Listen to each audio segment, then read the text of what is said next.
From day one, the liberal media and Democratic leaders spun the Capitol riot into the most hyperbolic of terms imaginable.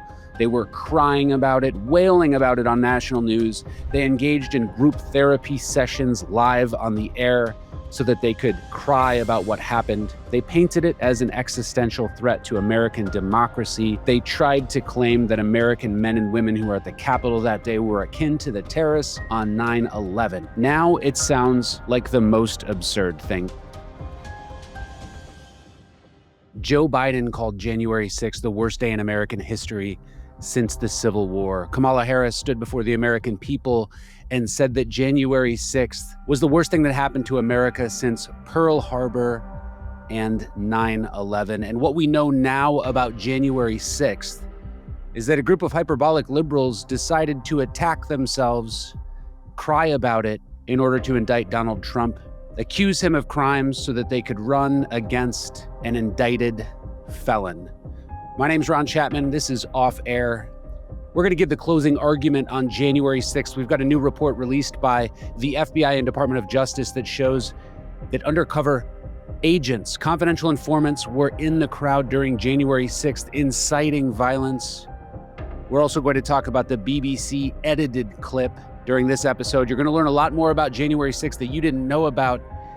And by the end of this, you'll realize that every single reporter, every single lawyer who went forward on news, CNN, Bloomberg, MSNBC, and said that this was a riot, that this was attack against the United States, that January 6th was a threat to our democracy, they're going to have a lot of egg on their face and they're going to have a lot of problems. Their credibility is now absolutely defunct as we continue to learn more about January 6th. And of course, now we know why they fought so hard to prevent Donald Trump from becoming president of the United States. It has now come to light that January 6, 2021 was not merely a spontaneous eruption of chaos. A newly released report reveals that the FBI had more than 24 confidential informants on the ground among the crowds on January 6th. In fact, the Justice Department's Inspector General Michael Horowitz confirmed 26 confidential human sources were present in Washington, D.C. that day. Now,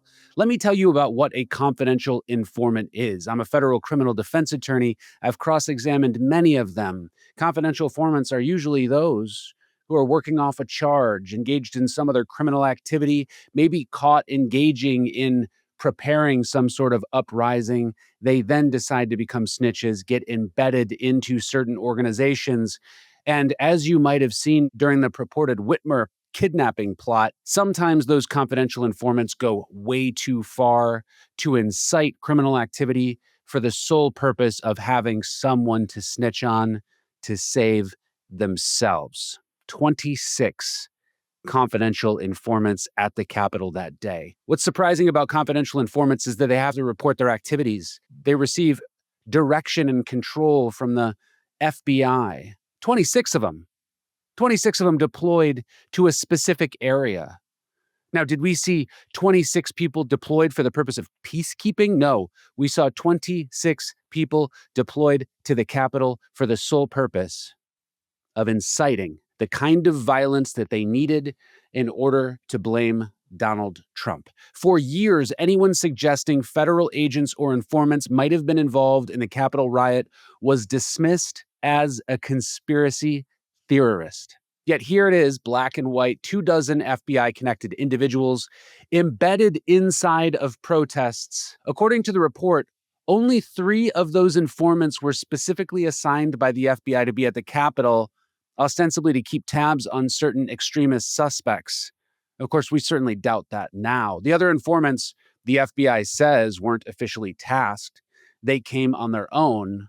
Many were already embedded into various groups, but they were still on the FBI's payroll or in contact with the Bureau. Most stunning, one of the FBI's own informants actually entered the Capitol building during the riot, and that's what we know of so far. 3 others breached the Capitol grounds into the restricted area. The FBI claims that they never gave permission for this. Sure, maybe they didn't explicitly say go into the Capitol, but the confidential informants did it, and that's important. In other words, at least one FBI informant was in the thick of the action inside of the Capitol itself. Let that sink in. While the country was told This was an organic insurrection of Trump-crazed rioters. An FBI source was literally walking into the halls of the Capitol alongside the crowd.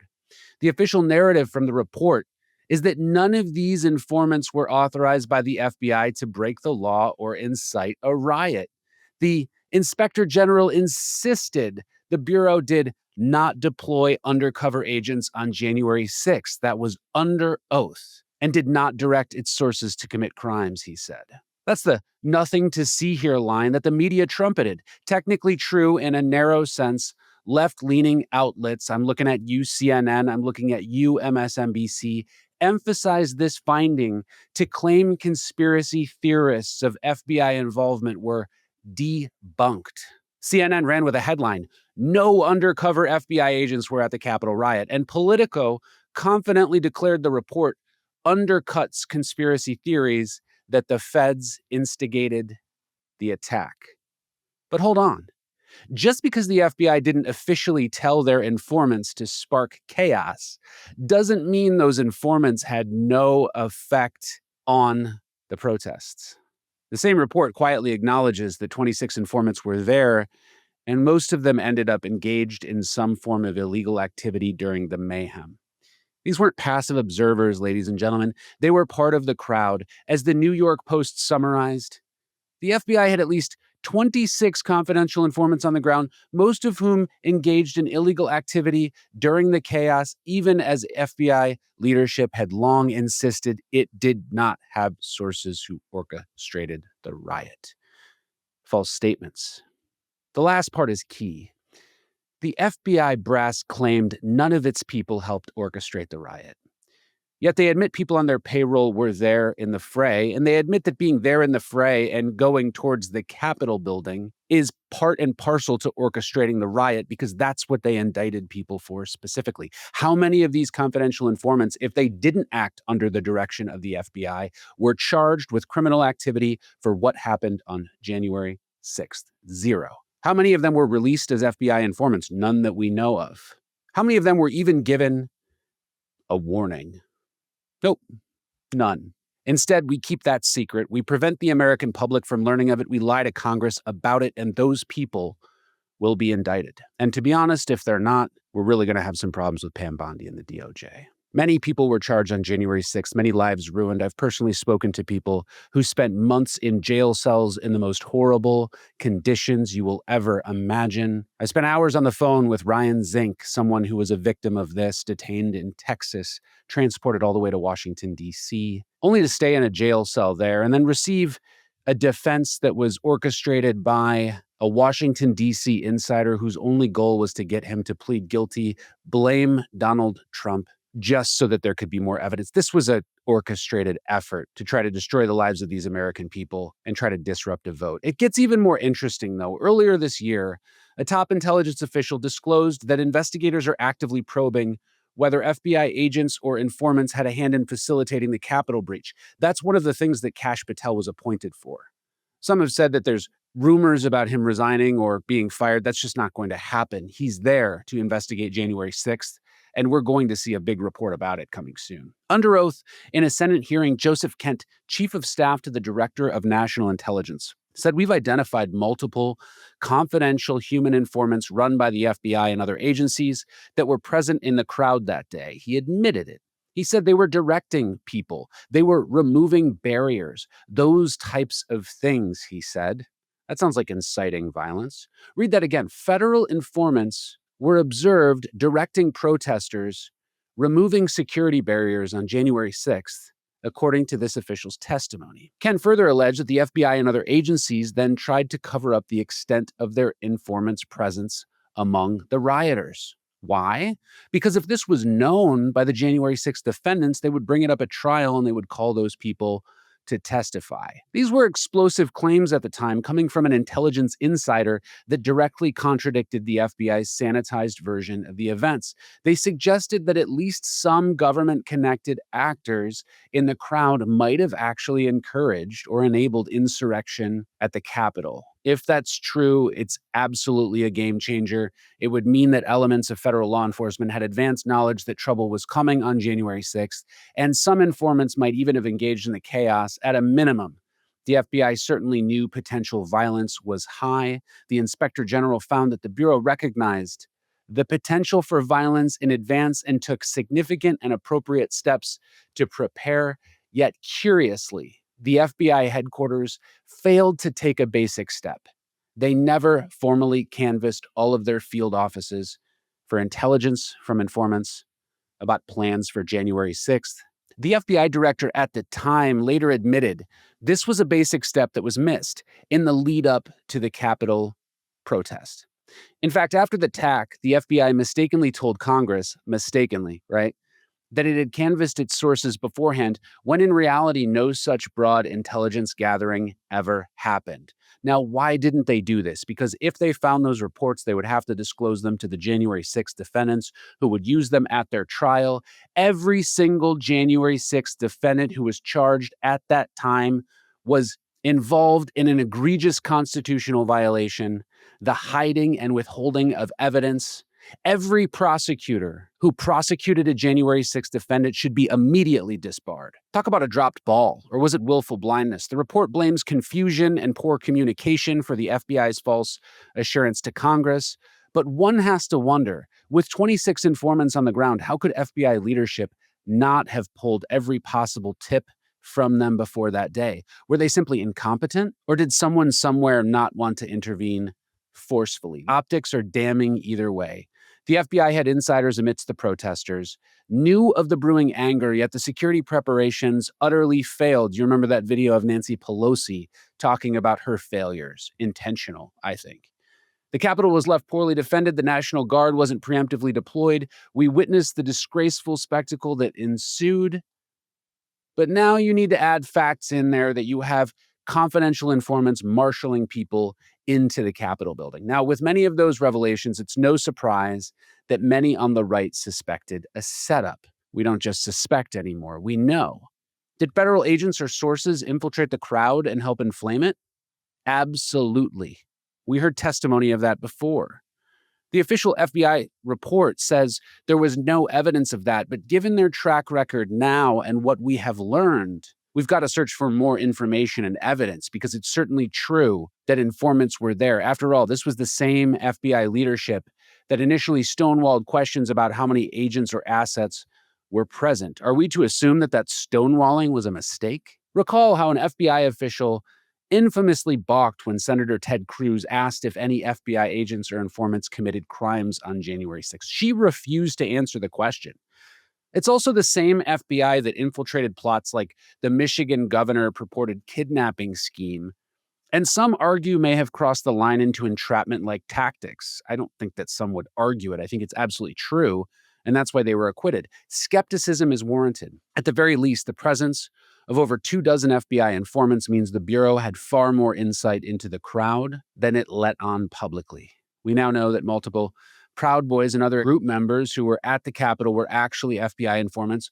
One major January 6th trial, it emerged that the defense and prosecution alike were juggling evidence from numerous confidential sources within these groups. The point is, the federal government wasn't flying blind on January 6th. They had eyes and ears on the ground, yet were to believe they had no hand in how the events unfolded, and that they somehow failed to foresee the Capitol would be breached. It doesn't add up. You had informants intentionally moving barriers so that people who walked by wouldn't know they were in a restricted area. Either we witnessed a colossal intelligence failure or something more sinister, where a chaotic confrontation was allowed or encouraged to happen to the great benefit of Trump's political opponents.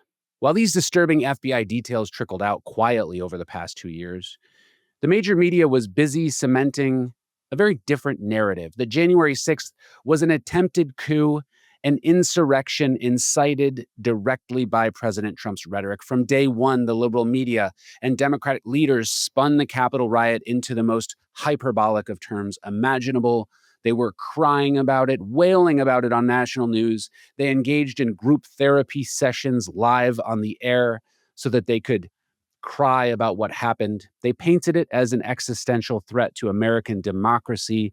They tried to claim that American men and women who were at the Capitol that day were akin to the terrorists on 9/11. Now it sounds like the most absurd thing, but recall, on the first anniversary of January 6th, Vice President Kamala Harris actually compared that day to Pearl Harbor and September 11th, days when thousands of Americans died in the attacks on our nation. That sounds like something Kamala Harris would do. In her speech, Harris lumped January 6, 2021 alongside December 7th, 1941 and September 11th, 2001 as dates that echo throughout history when our democracy came under assault. The only people who came under assault as a result of that phrase, Kamala, are the people you insulted by insisting that their plight as they fell down with the towers on September 11th, or their plight when their ship was demolished and their friends burned alive on December 7th, 1941. The only assault is to the memory of those people by those comments. The implication was clear, though, after Kamala's statements. The Capitol riot was a national trauma on par with foreign surprise attacks that killed thousands. Never mind that the only person directly killed by violence that day was an unarmed protester, Ashley Babbitt, a Trump supporter shot by a Capitol police officer, an unarmed person shot by a Capitol police officer. Never mind that the crowd, unruly as it was not armed with guns or bombs, nor did they come anywhere close to toppling the government. Such facts didn't matter for the narrative. In fact, they even invented the death of a police officer as a result of January 6th. One of the officers died of a heart attack. The news was very quick to try to claim that death was as a result of the actions of those on January 6th. President Joe Biden joined in the hyperbole too. In a joint session of Congress, Biden thundered January 6th was the worst attack on our democracy since the Civil War. Think about that. He skipped past Pearl Harbor. He skipped past 9/11, that even Kamala recognizes was a serious day. And he goes all the way to the Civil War. I don't know what battle, but the Civil War. Maybe that's because of his age. Maybe that's because he doesn't remember 9/11. Or maybe he doesn't remember Pearl Harbor either.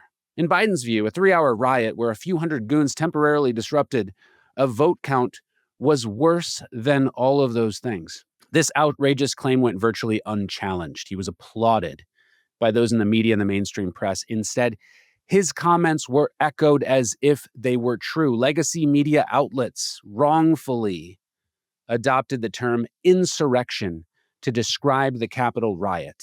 Insurrection is a legally specific term implying a coordinated uprising to overthrow the government. The irony here is that the only coordinated uprising to overthrow the government was that of those who tried to charge Donald Trump and lock him up in a courtroom to prevent him from campaigning to become what he would be, the next president of the United States again. Liberals spoke breathlessly of armed insurrectionist and a coup attempt, stoking fear that Trump supporters aimed to violently seize power. We were treated to democratic tales of lawmakers cowering and democracy on the brink. We were shown reels of lawmakers running down hallways attempting to go to safety while 26 confidential informants attempted to breach the Capitol. Cable networks held group therapy-style interviews with traumatized Congress members. For months, January 6th was used to tar all Trump voters as potential terrorists and justify a domestic war on terror 2.0 against quote-unquote white extremism. The Department of Homeland Security even issued bulletins about the threat of domestic violent extremists emboldened by January 6th. The climate of fear that was manufactured cannot be overstated. We heard it over and over again for years. But it was a manufactured narrative carefully shaped by the media in tandem with Democrat talking points. The key to this narrative was pinning direct blame on Donald Trump's speech that day. That was the key. The prevailing media storyline was that Trump, at his rally on the eclipse, incited the crowd to march on the Capitol and violently storm it. Over and over again, we heard that Trump lit the match with his own words. The House impeached him for incitement of insurrection. There's that word again. And every major news network repeated the speech as if it were established fact. The actual content of Trump's January 6th speech, however, was scarcely reported, at least not in the context or even in full. And I know many people have covered this before, but it's important for us to go over it again.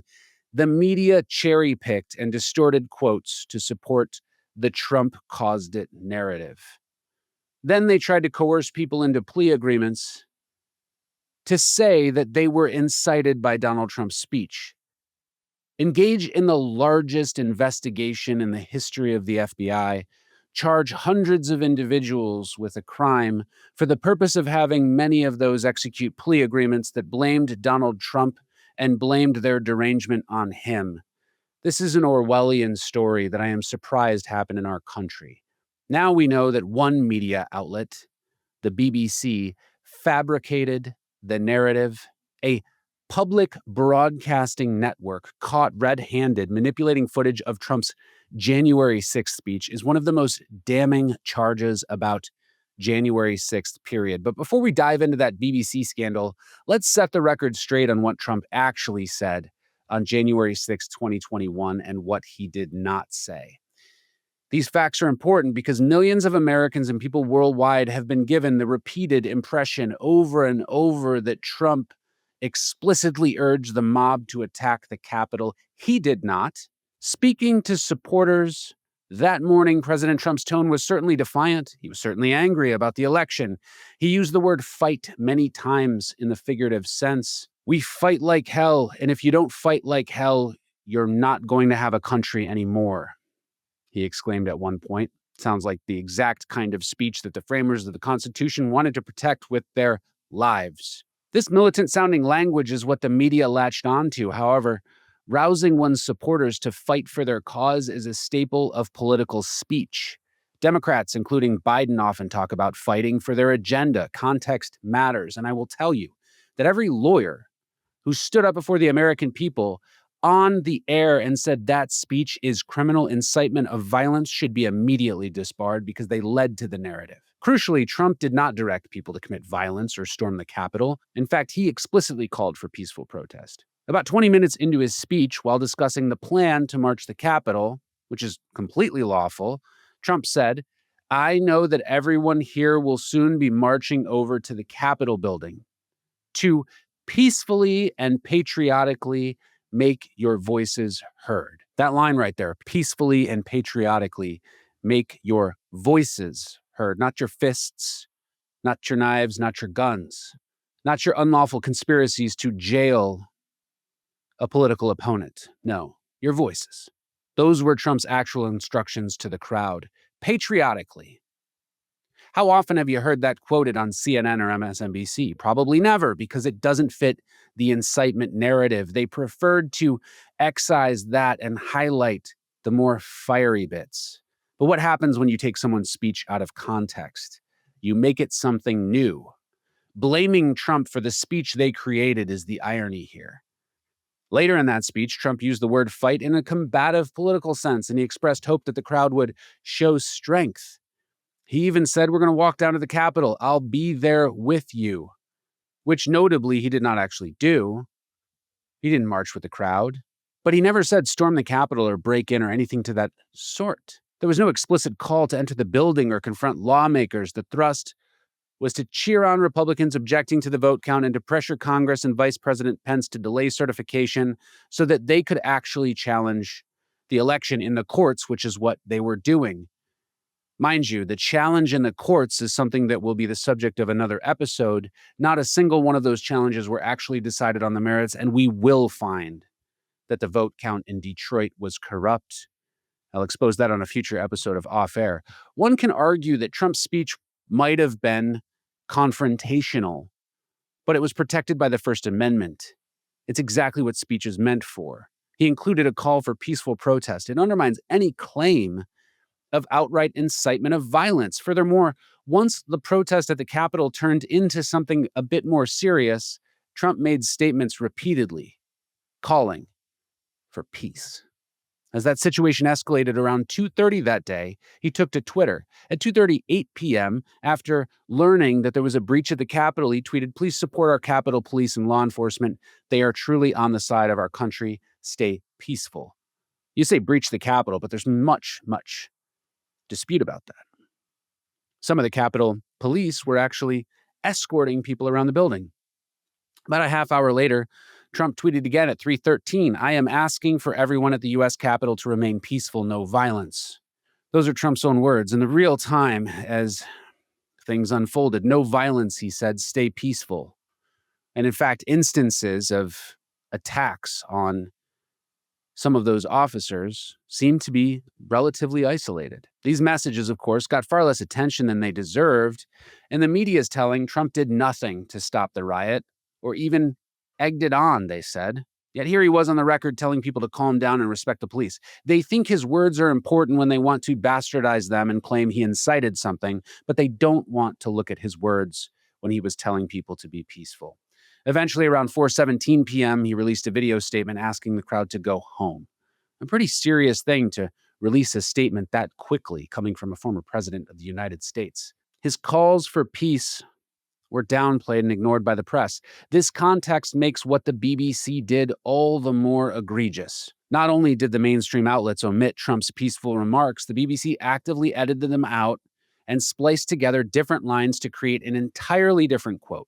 It's one thing to neglect context. It's another to broadcast a doctored quotation to millions of viewers. The irony here is that the BBC's actions ended up engaging in the same conduct that they accused Donald Trump of engaging in, inciting violence. If you manipulate somebody's words to make it seem like they incite violence, you are doing it yourself under your own standard. The British Broadcasting Corporation is often regarded as a pillar of journalistic integrity. Well, that has died now. They never really were. But to those who thought that they were, to those people on the left who still look at the BBC as a credible outlet, I would hope that they don't watch it anymore. I even appeared on BBC around this time, and it's shameful. Perhaps that's why I didn't get invited back. Maybe I didn't have that narrative. The scandal that broke is a textbook example of media deception, and it's a serious fallout after this incident. It needs to be investigated and examined. Journalistic integrity is not a criminal thing to lack journalistic integrity, but it is a civil violation, and Donald Trump intends on suing. He will gain a big judgment. On October 2024, just a week before the U.S. presidential election, BBC One aired a special episode of its flagship program titled Trump, A Second Chance. This program purported to examine Trump's legacy during the 2020 election on January 6th. Unbelievably, the Panorama team spliced together pieces of Trump's January 6th speech that were nearly an hour apart and presented them as a continuous quote. The edited clip made it sound like Trump said, "We're going to walk down to the Capitol and I'll be there with you. We will fight. We will fight like hell." Maybe I should try that in his voice. "We're going to walk down to the Capitol and I'll be there with you and we're going to fight. We're going to fight like hell." That's not what he said. Those words did come out of Trump's mouth that day, but an hour apart. Cutting and pasting is not cute here. It's deceptive. "We're going to walk down there to the Capitol. I'll be there with you," is what Donald Trump said. Not only did the BBC's doctored clip stitch together unrelated lines, it also conveniently omitted Trump's admonition that supporters should act peacefully and patriotically. That peaceful line would have undercut the BBC's apparent aim, which was to make it seem as though Trump was urging the crowd to go fight at the Capitol. In other words, the BBC fabricated the narrative that Trump explicitly encouraged the breach, something he did not do. They made him say words he never said. This isn't just our interpretation. A former BBC editorial advisor blew the whistle on this deception. Now, it should have been obvious to anybody who saw the speech. It was obvious to me back then. Michael Prescott had been an independent advisor on the BBC editorial standards, was so alarmed by the edit that he wrote a formal dossier about it for the BBC's board. His memo was leaked, and it absolutely excoriated the Panorama's team decision. "It was completely misleading to edit the clip in a way Panorama aired it," Prescott wrote. He noted pointedly that Trump did not explicitly exhort supporters to go down to fight at the Capitol, which is the key reason no federal charges of incitement were brought against him. They only insinuated it. In other words, the fact that Trump didn't tell people to violently storm the Capitol was legally significant. The BBC's edit twisted the truth to imply the opposite. Prescott's conclusion was damning. The program made Trump say things he never said. To make matters worse, the Panorama documentary also used misleading visuals. Prescott's dossier highlighted that the program showed footage of angry marchers heading to the Capitol before Trump's speech had even finished, implying these people were responding to Trump's words when in reality they couldn't have been. This photo was from earlier. This is propaganda 101. Make it look like cause and effect, even if the timeline doesn't match. The BBC essentially produced what amounted to a hit piece timed just before an election to reinforce the narrative that Trump provoked a violent insurrection. The fallout in Britain has been intense. The scandal over this Dr. Trump clip has rocked the BBC. It prompted the resignation of the BBC's two top leaders, Director General Tim Davie and News Director Deborah Turnus, amid the accusations of bias and the outrage over the error, they say. Think about that. It's not often that the head of the BBC quits over a single controversy, but this was big enough to bring down the boss, probably because the judgment against the BBC is going to hurt very badly.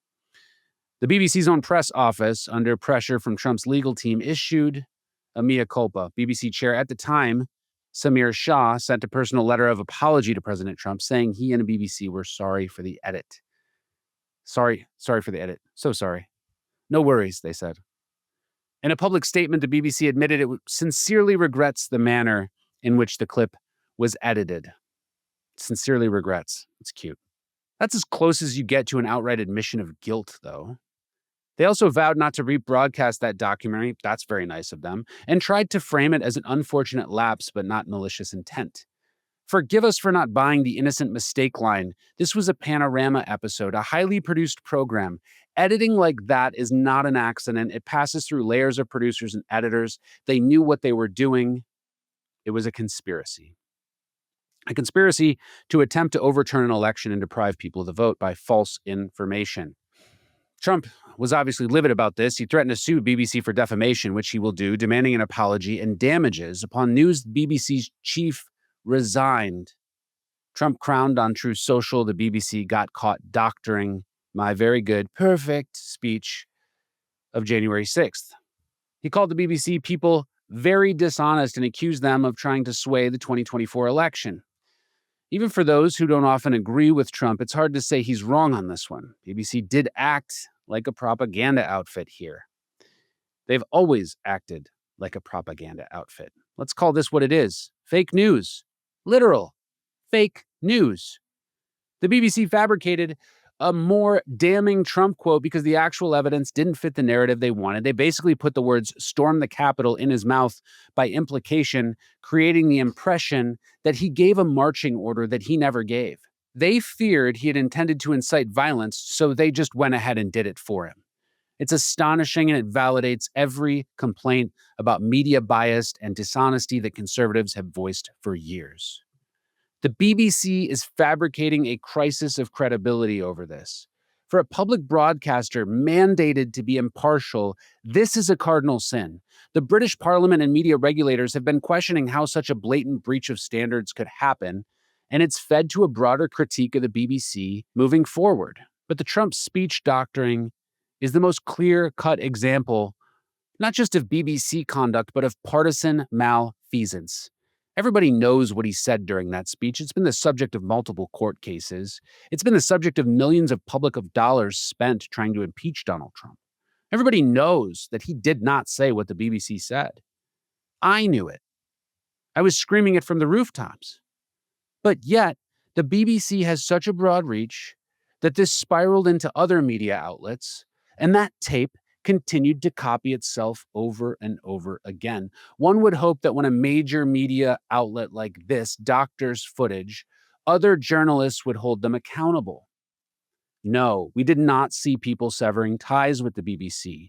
We did not see channels abandoning them or TV stations abandoning them. After all, these same media elites never hesitate to call out disinformation on social media by fringe outlets, but when they engage in it themselves, they seem to support each other. By and large, US media outlets gave very little coverage to the actual story of manipulation by the BBC. In fact, the views on the BBC's manipulated footage will go down in history as being higher by magnitude, by orders of magnitude, than the views and reads of this information I'm giving you right now. There were a few reports. CBS News did a straight piece on the BBC apology. PBS NewsHour noted Trump's threatened lawsuit. The Guardian and Telegraph, which first revealed the memo, extensively covered the story, thankfully, but no cable news. Did CNN or MSNBC dwell on it? No, they gave it some mention. But they tried to spin off another headline that didn't deal with that story. It dealt with Trump's response to the story. It certainly wasn't headlining the New York Times or getting hours of panel discussions and group therapy on NBC. Isn't it telling? If Fox News or some right-leaning outlet had been caught editing a Democrat's words to make them sound worse, it would be a media firestorm. But when the shoe is on the other foot, and the left-leaning establishment giant like the BBC is caught spreading actual fake news about Trump, the silence is deafening. Most of the media simply ignored the story, minimizing the damage to the broader Trump is guilty narrative they pushed since 2021. The attitude seems to be, the BBC went too far, but their heart was in the right place. That's what I expect from them, right? Many outlets and commentators implicitly share the BBC's bias, so they don't exactly leap to amplify a story that proves Trump's point about the media. In fact, they all have egg on their face at this point. So of course they can't report this story widely because it implicates them as well. In fact, some outlets almost tried to justify or downplay the BBC's actions. We've heard of arguments like, well, Trump did use a lot of inflammatory language. The edit was just shortening a long speech. The BBC initially defended itself by claiming the edits were to condense a lengthy speech, not to mislead. They argued viewers shouldn't take the clip in isolation. How convenient. Except the clip was presented in isolation in a documentary specifically cut to make something look like something other than what it was.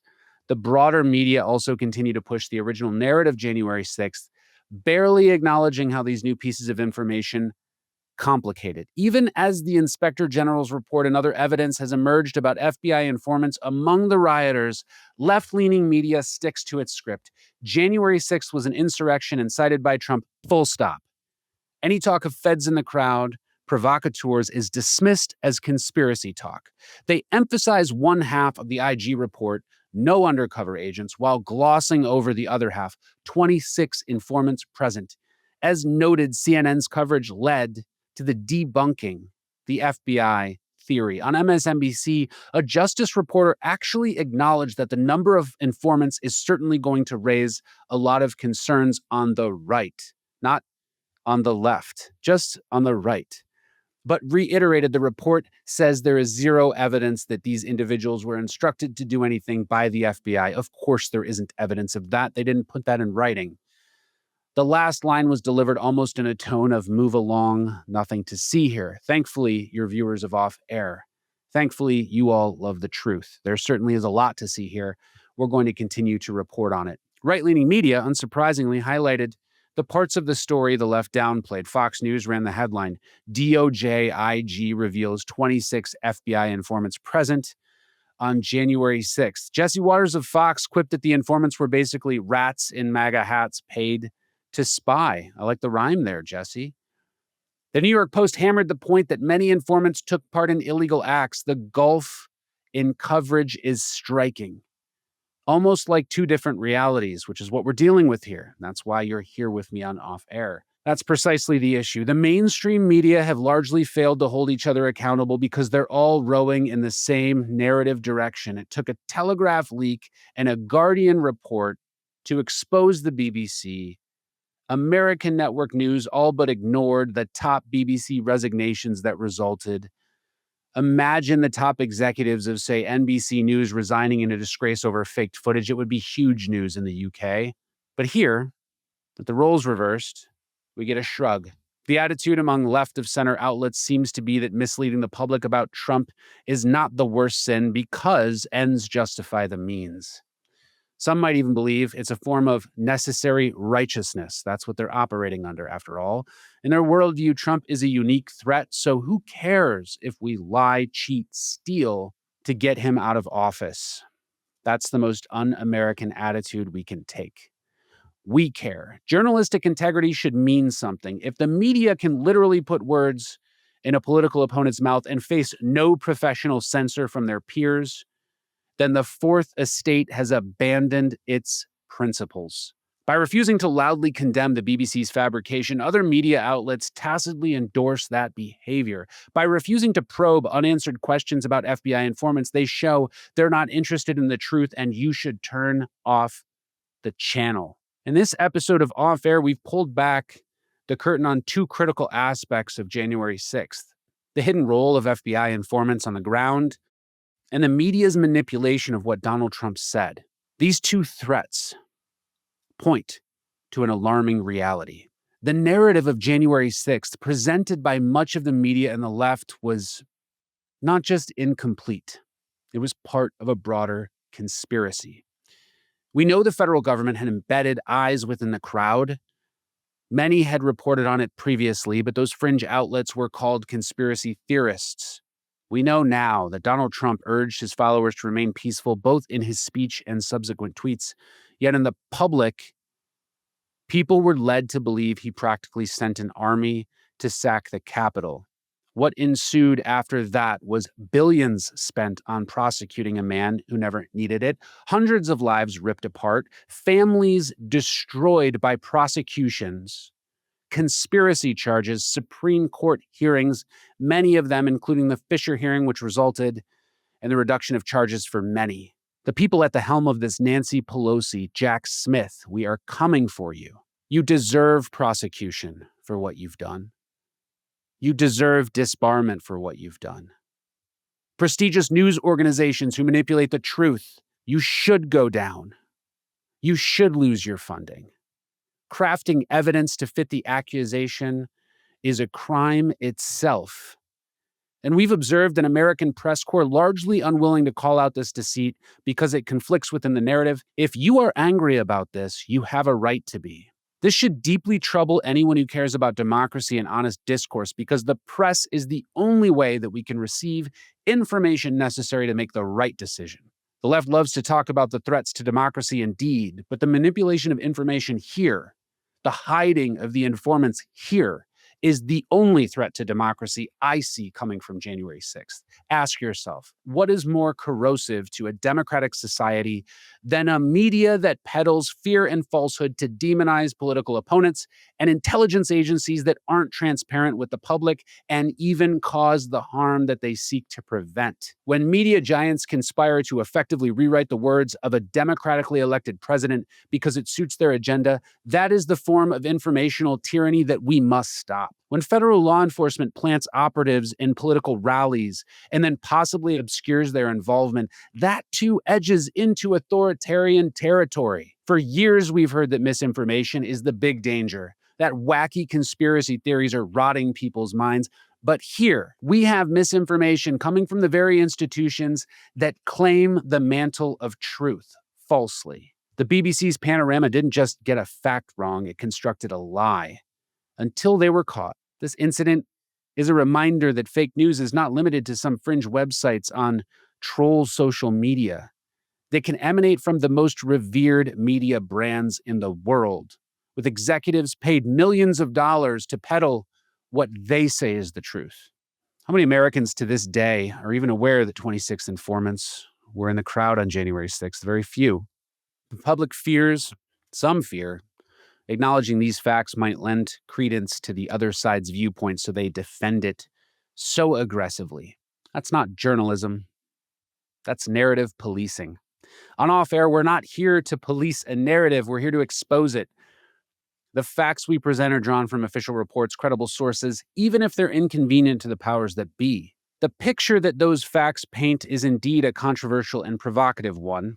There's a story that the left-leaning establishment told of a one-sided, unprovoked insurrection by crazed Trumpers, and then there's the fuller story, which includes feds on the ground, missed warnings, possibly even instigation, a media campaign to amplify hysteria while suppressing nuance, resulting in prosecutions that fed the media narrative. To be clear, none of this absolves those who took a swing at an officer on January 6th, a simple assault case. Those who smashed windows, fought police, and illegally entered the Capitol didn't need to be subjected to federal indictments. They could have been thrown in the drunk tank or a holding cell and dealt with a conviction. If some in the crowd felt emboldened by the belief that President Trump wants us to do this, then that is on them. If some breaches were encouraged by agitators or informative, that's something the public deserves to know. Above all, accountability matters. We didn't just keep this information for the public, we kept it from juries who convicted people on January 6th. We must continually call these people out. When we see people get on the air and peddle false narratives, we must call it out. The events of January 6th have been used to justify a lot of restrictions on the American people. So the next time you hear the usual talking head pontificate about January 6th, insurrection, MAGA, Trumpers, or lecture about disinformation or fake news, remember what we've uncovered today. The call is coming from inside the White House. The information and manipulation have been emanating from the media institutions and the government agencies who claim to be guardians of the truth and democracy. On off air, we are going to keep holding their feet to the fire. It may make some people uncomfortable. It certainly enrages some of those in the comments section and some on the left who've built their entire identity around the narrative that we are just poor people who are victims of MAGA and Donald Trump. Good. Let them be angry. Maybe it'll finally force a real debate out in the open instead of these crack shots that they're taking at people. In a healthy democracy, all sides of the story must be heard and scrutinized. January 6th is no exception. We're not afraid to ask the tough questions. It's time that the media stop the fear-mongering and the cowering. I'm Ron Chapman. Thanks for joining me on this longer episode about January 6th. Next time we get together, we're going to talk about how January 6th was used to actually capture the information of millions of Americans, leading to the unlawful intrusion of banking data and searches into that data based on religious affiliation. Some of the wildest breaches I have ever seen, which could potentially lead to the indictment of some major players. I'm Ron Chapman, federal criminal defense attorney. This is Off Air. I hope to see you next time. Make sure you click subscribe. Big shout out to the members of this channel. I will tell you, it feels incredible to be supported by all of you. Every time I see a new member, I just feel warm that we're growing a community focused on facts, truth, logic. Let me know what you think about this episode in the comments. I'm Ron Chapman. This is Off Air. We'll see you next time.